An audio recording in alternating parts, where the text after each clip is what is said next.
할머니가 계시는 구룡포 해수욕장을 올해는 어쩔 수 없이 가게 되었습니다. 친구들이 하도 졸라대는 바람에 가기로 약속은 했지만 혹시나 그때의 일들을 다시 겪게 될까봐 몹시 두려운 마음이 들었습니다. 할머니 댁은 바다 앞 해변에 인접해 있어서 수영하기에도 좋았고 노을이 질 때나 이른 아침 날이 밝아올 때도 전망이 매우 아름다운 곳이었습니다. 군데군데 있는 바위에는 작은 조개들도 많이 있어서 누나와 저는 시간 가는 줄 모르고 놀기도 했던 곳입니다. 오랜만에 도착한 할머니 댁은 전과는 다르게 많이 썰렁해져 있었습니다. 건강이 안 좋으신 할머니께서 불편한 몸으로 반갑게 맞아주셨지만 마음이 좋지 않았습니다. 떠들며 놀 수 있다고 생각했던 친구들은 괜히 미안했는지 근처에 나지막한 언덕으로 가보자고 했습니다. 저는 그곳엔 절대 갈 수 없다고 했지만 친구들은 궁금해하며 막무가내로 나서는 것이었습니다. 언덕이 가까워질수록 몇 년 전에 그때가 떠올라 떨렸지만 세월이 이만큼 흘렀는데 설마 있겠냐는 마음으로 천천히 걷고 있었습니다. 하지만 그곳에는 제가 너무도 무서워했던 허수아비가 변함없이 그 자리에 걸려 있었습니다. 아이들이 입는 색동 한복을 입힌 허수아비가 있었습니다. 언뜻 봐서는 그냥 평범한 허수아비 같이 보이지만 그 허수아비에는 무서운 사연이 담겨 있었습니다. 무남동녀 외동딸을 가난 때문에 잃게 된 늙은 호라비가 있었습니다. 그 호라비는 딸을 잃은 비통함에 용하다는 만신의 말을 믿곤 죽은 아이를 다시 보고 싶은 욕심의 눈이 멀어 아이가 죽어가면서 흘린 피가 맺힌 저고리를 잘라서 허수아비의 뱃속에 넣어주었습니다.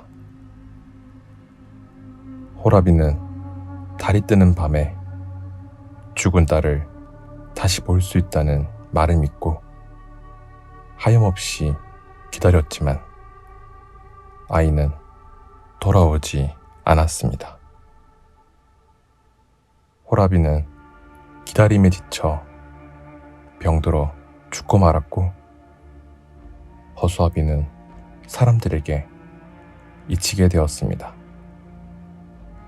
하지만 누나와 저는 허수아비 귀신을 보고 말았습니다. 바닷가 모래사장에서 뛰어놀던 누나와 저는 나지막한 언덕 위에 색동옷을 입은 허수아비가 신기해서 그곳에서 한참을 놀곤 했습니다. 그날도 누나와 전 허수아비 앞에서 과자를 서로 많이 먹으려고 장난을 치다가 누나가 넘어져서 허수아비에 누나의 피가 한 방울 떨어졌습니다. 순간 누나와 전 너무 놀라고 말았습니다. 허수아비가 살아있는 것처럼 조금씩 움직이는 것이었습니다. 뭐죠? 뭐죠? 말소리가 들리는 것 같아 누나와 전 비명을 지르며 그곳을 도망쳤습니다.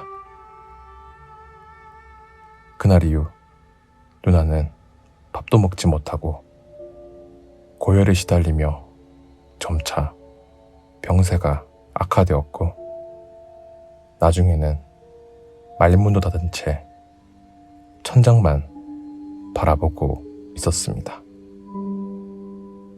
그러면서 그 애가 부른다고 어서 오라고 부른다는 말만 되풀이했습니다.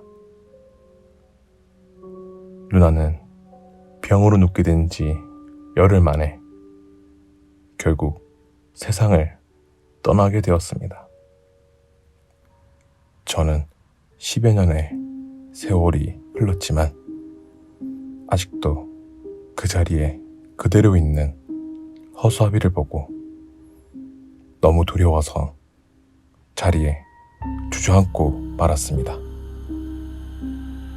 친구들은 왜 그러냐며 일으켜주려고 했지만 저는 움직이지 말고 가만히 있으라고 고함을 쳤습니다.